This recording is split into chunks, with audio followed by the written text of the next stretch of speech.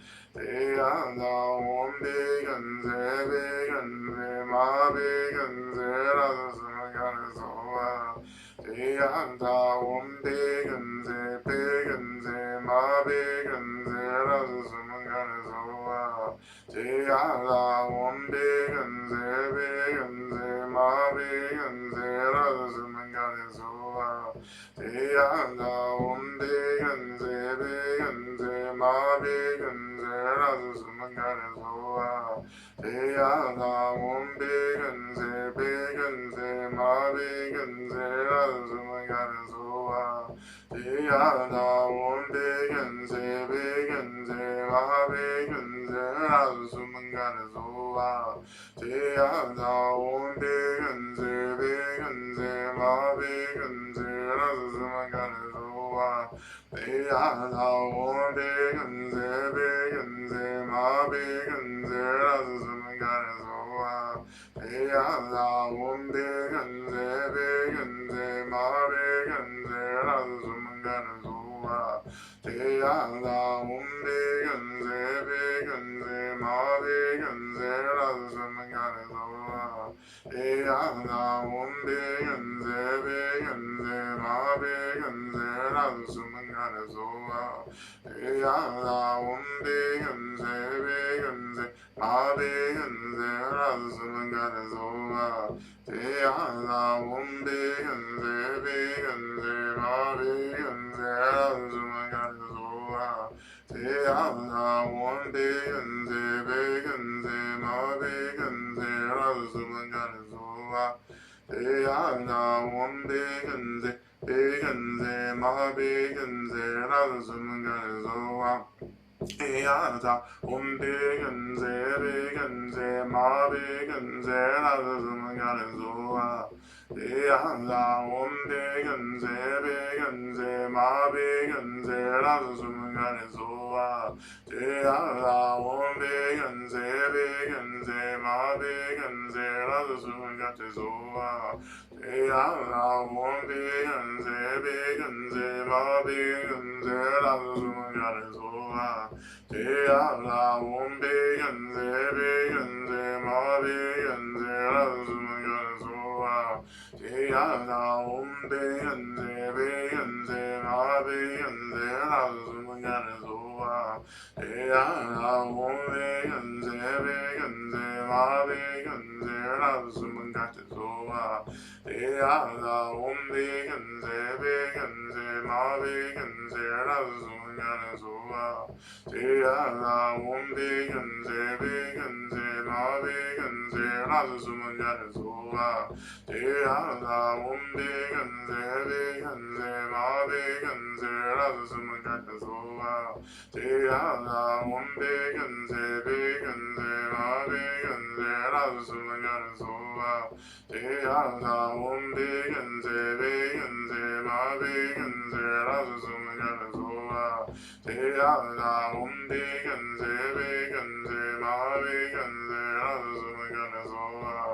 They are the one big and ma big and zero suman got his over. They are the one big and ma big and zero suman got his over. They are the one big and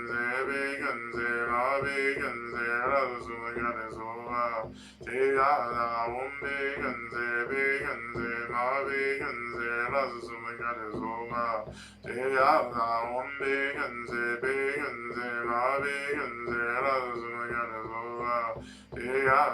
one big and ma big and zero suman got his over. They are the one big and ma big and zero suman got his over. They are the one big and ma big and zero suman got his over. They are the one big and ma big and zero suman got his over. They are the one big and ma big and zero suman got his over. They are the one big and ma big and zero suman got his over. They are the one big and ma big and zero suman got his over. They are the one big and ma Mabigense, Lazumagazoa, Teala, Ombigense, Bigense, Mabigense, Lazumagazoa, Teala, Ombigense, Bigense, Mabigense, Lazumagazoa, Teala, Ombigense, Bigense, Mabigense, Lazumagazoa, Teala, Ombigense, Bigense, Mabigense, Lazumagazoa, Teala, Ombigense, Bigense, Mabigense, Lazumagazoa, Teala, Ombigense, Bigense, Mabigense, Lazumagazoa, Teala, Ombigense, Bigense, Mabigense, Lazumagazoa, Teala, Ombigense, Bigense, Mabigense, Lazumagazoa.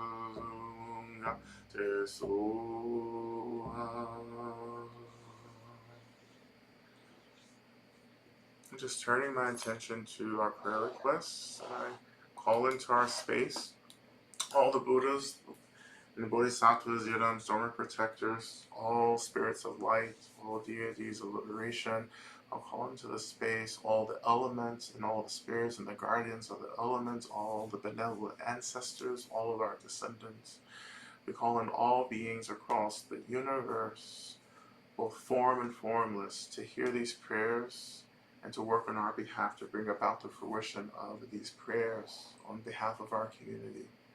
We're offering prayers of gratitude for this beautiful queer-led abolitionist Sangha, prayers of gratitude for being admitted to the Graduate Theological Union's Interfaith Chaplaincy Certification Program, prayers for my daughter R, that our identification as disabled does not keep her from growth and facing uncomfortable things as we all must do, prayers for guidance for me to model and encourage her in the way that is right for her, prayers for all in my family lineages, my spiritual lineages, and my arts and science lineages, that we may all be healed and free. Blessings to all my benefactors who have been tending so carefully to me and mine. May all my benefactors have all they need to be well and free. Prayers for liberation from the ghosts of the past. Prayers for all people impacted by ICE raids and all people defending our communities from police violence. Prayers for my friend Isla, who is struggling with her health. May she receive the needed help to address the core cause of her illness. Prayers for protection for different friends navigating cancer. K and C and her family, W and C. Prayers for V on her career path. Prayers that I may create healthier support systems of love, care, generosity, and a creative love. Prayers for me and my sisters as we age, living in our separate homes. Prayers for Andres Mannering, who has a mass on his liver and in his lungs. Prayers of gratitude for uniting me with my beloved spiritual family. Thank you, universe, for helping me safe, for getting me free, and for protecting me from darkness now and forever. Prayers for full independence from problem energies, full immunity to troublesome noises and symptoms I've been suffering from for far too long now. I know I am fully autonomous and safe. Prayers of gratitude for the nature beings and the land where my body is currently located, for caring for me in my time of need, and recently hearing my prayers. Prayers that I can continue to build new relationships and transition well in the city I've moved to recently. Prayers for A and Z, who are on incredible paths. May they be steadfast and true and free. Prayers for C, who is losing hope. May she realize that she is worthy of safety and belonging. Prayers for Scooter as he prepares to pass away, and for his parents to be supported and holding him through that process. Prayers for true rest. Prayers for my dear friend Mark as he transitions into the Bardo after living with a Lewy body disease. Prayers for the grief and change and transformation moving through myself and my family. Prayers for all those that are incarcerated. Prayers for protection for ZM and all he now carries on his shoulders. Prayers for Reverend Natasha and her family as her grandmother recently transitioned and her plate is full of commitments. Prayers of gratitude and healing for the land, our mother. Prayers for Amiel and Julie for all resources needed for healing and transformation. Prayers for Harvey for tenderness to surround him as he emerges into adolescence. Prayers for my continued holding, healing, and transformation. Prayers for M, for truth-telling, learning, stillness, and self-compassion. Prayers for my mom. Prayers for my siblings. Prayers for long-term health and flourishing for M and P. Prayers for D, for calm to fill her as She navigates letting go of her current relationship, and may she not lose hope and find strength and find a safe place to live where she is nourished in all ways. May I approach conversations at work this week in a way that does not perpetuate more harm. Prayers for Roshi Joan Halifax and Upaya Zen Center Sangha. Prayers for Spring Washam. Prayers for me as I end one trip around the sun to begin another. Prayers that I continue to be guided as I discern about my housing situation. Prayers that ancestors receive healing, and that I receive healing from ancestors who can provide. Prayers for me as I navigate fear and pain with rheumatoid arthritis, and in particular strong flare of inflammation tonight. Prayers for my dear friend Ricky Joyner, who recently had a surgery for a malignant brain tumor. He will be home this week and back to stay in the hospital for chemo and radiation for 5 weeks. His wife Diane will be with him throughout the treatment. Rachel, I'm going to visit him on Friday. Prayers for being helpful to him and to her in any way possible. Prayers for his children and grandchildren as they navigate this with him. Prayers for my grief about what he's going through. Just asking for the healing presence and help of all the benefactors.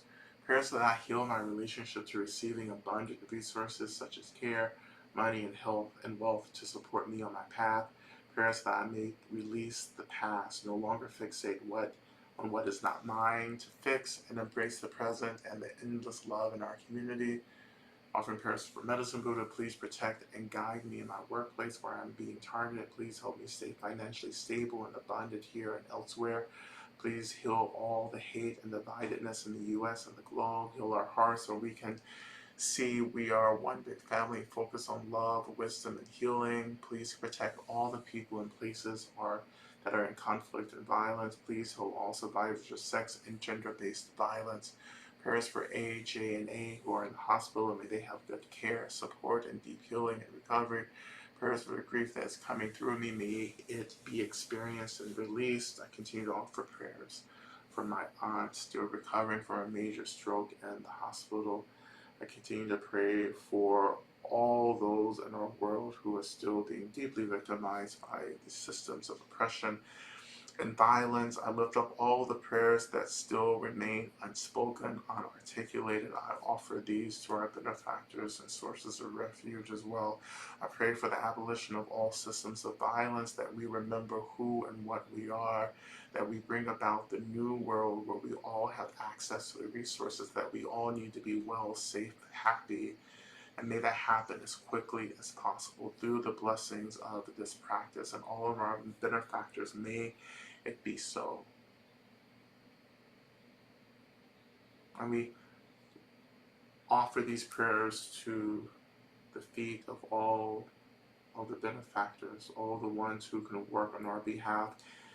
And we continue to open up to the resources and the inspiration we need to continue to bring about the change that we need to see as well. So shifting our attention back into our mantra practice, and you may stay where we were before in the first part of our practice, or you may open to this kind of second stage of practice, which is imagining that you begin to radiate this radiance, this healing light into the world around you, that it begins to heal, it begins to purify, it begins to restore everything that has been deeply depleted by just many many centuries of exploitation and harm by systems of violence. And as you're offering this radiance, imagine that this world, people, communities, that everything, the land, the environment, the climate, everything comes back into balance. And imagine what that could feel like to live in a world that is back in balance. So we begin again. O te ata begenze, begenze, ma begenze, rasu mungate soha. Te ata begenze, begenze, ma begenze, rasu mungate soha. Te ata begenze, begenze, ma begenze.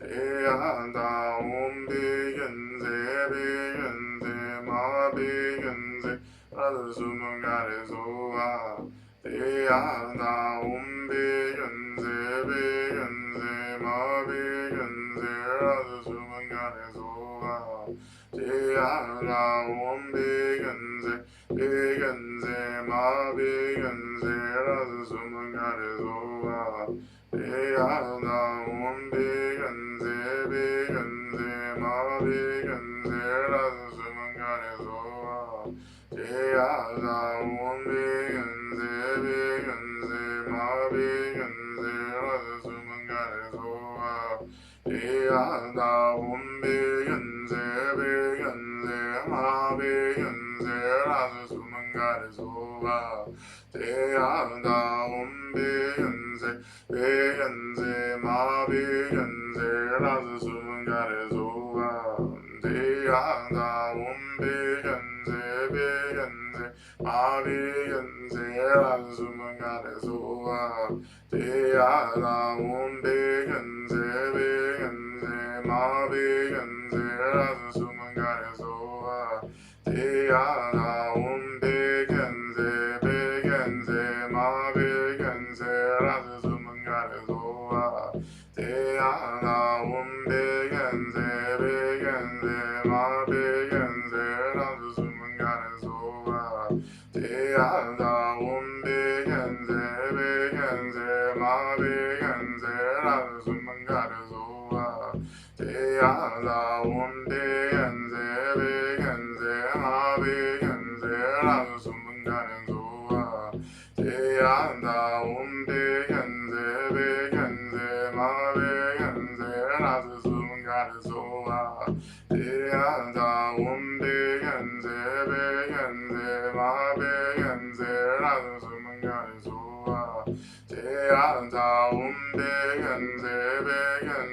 ma bigenze Razumangarizoa Deyada umbigenze bigenze ma bigenze Razumangarizoa Deyada umbigenze bigenze ma bigenze Razumangarizoa Deyada umbigenze bigenze ma bigenze Razumangarizoa Deyada umbigenze bigenze ma bigenze Razumangarizoa Deyada umbigenze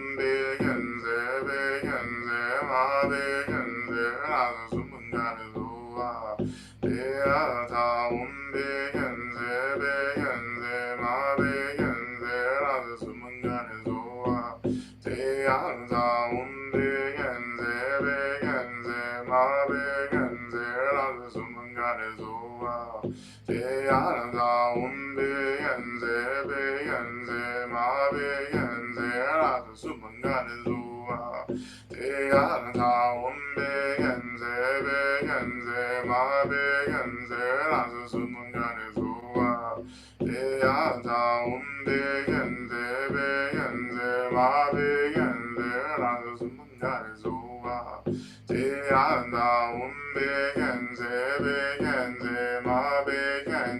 Razumangarizoa Deyada umbigenze bigenze ma bigenze Razumangarizoa Deyada umbigenze bigenze ma bigenze Razumangarizoa Deyada umbigenze bigenze ma bigenze Razumangarizoa Deyada umbigenze bigenze ma bigenze Razumangarizoa Deyada umbigenze bigenze ma bigenze Razumangarizoa Deyada umbigenze bigenze ma bigenze Razumangarizoa Deyada umbigenze bigenze ma bigenze Razumangarizoa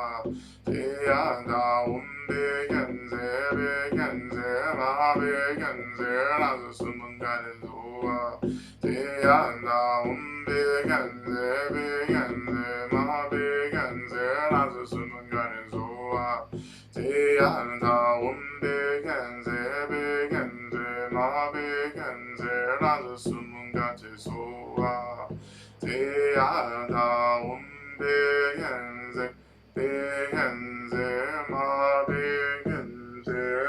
수문가테소아 대야자운데겐데르겐데 마데겐데라드 수문가테소아 대야자운데겐데르겐데 마데겐데라드 수문가테소아 대야자운데겐데 데겐데 마데겐데 란젤두문가체 소아.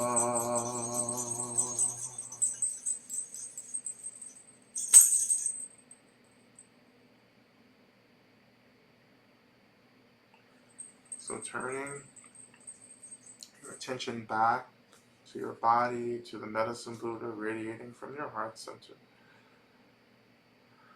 as well as to the retinue of medicine Buddha throughout your body, imagining that all these beings, including medicine Buddha, begins to dissolve into the radiance of this white light, this healing light.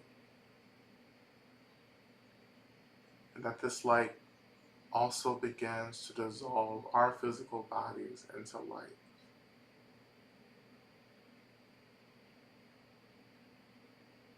And we imagine resting within the light of this radiance, imagining that this radiance is the expression of our awareness itself.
And slowly we turn our attention to the seat, allowing the seat and our bodies to slowly begin to take form again. Feeling the weight of our bodies and our bodies meeting the seat, reconnecting to the earth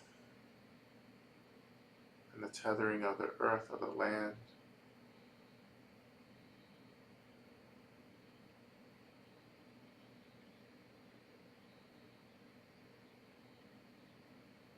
Moving very slowly, we begin to offer some movement back to our bodies to reawaken our bodies. Even moving through at least 3 cleansing breaths.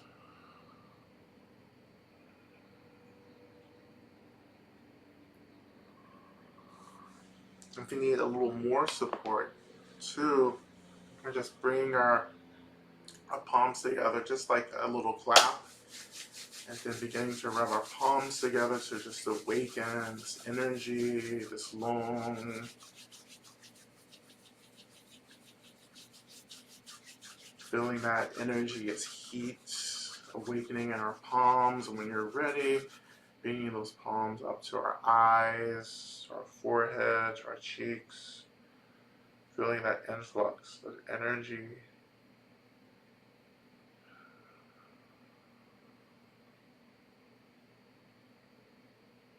and doing this as much as you would like as well.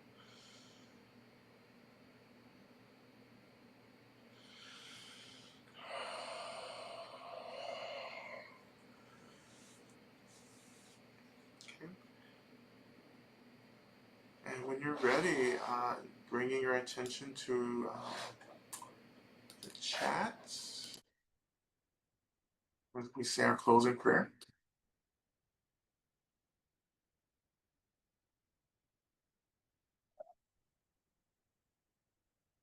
And uh, we'll say this 3 times. Okay. May I be a protector to those without protection, a leader for those who journey, and a boat, a bridge, a passage for those desiring the further shore. May the pain of every living creature be completely cleared away. May I be the doctor and the medicine, and may I be the nurse for all sick beings in the world until everyone is healed.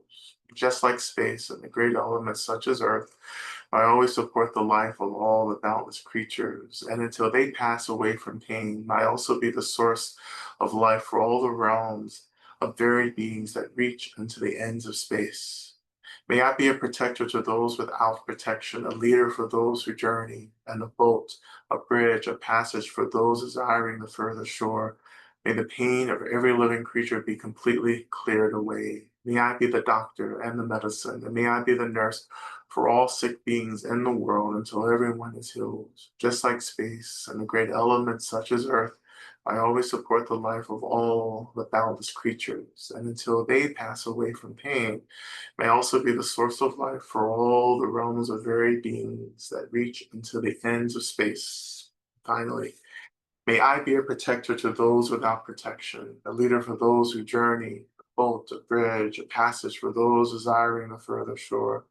May the pain of every living creature be completely cleared away. May I be the doctor and the medicine, and may I be the nurse for all sick beings in the world until everyone is healed.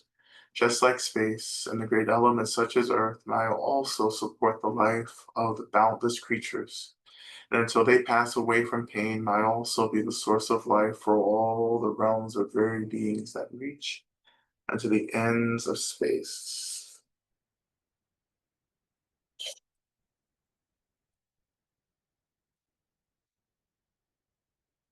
Okay. All right. Thank you, everyone. Um, we will conclude with what Eric will just share wherever's left to share, and then we'll have a little dance.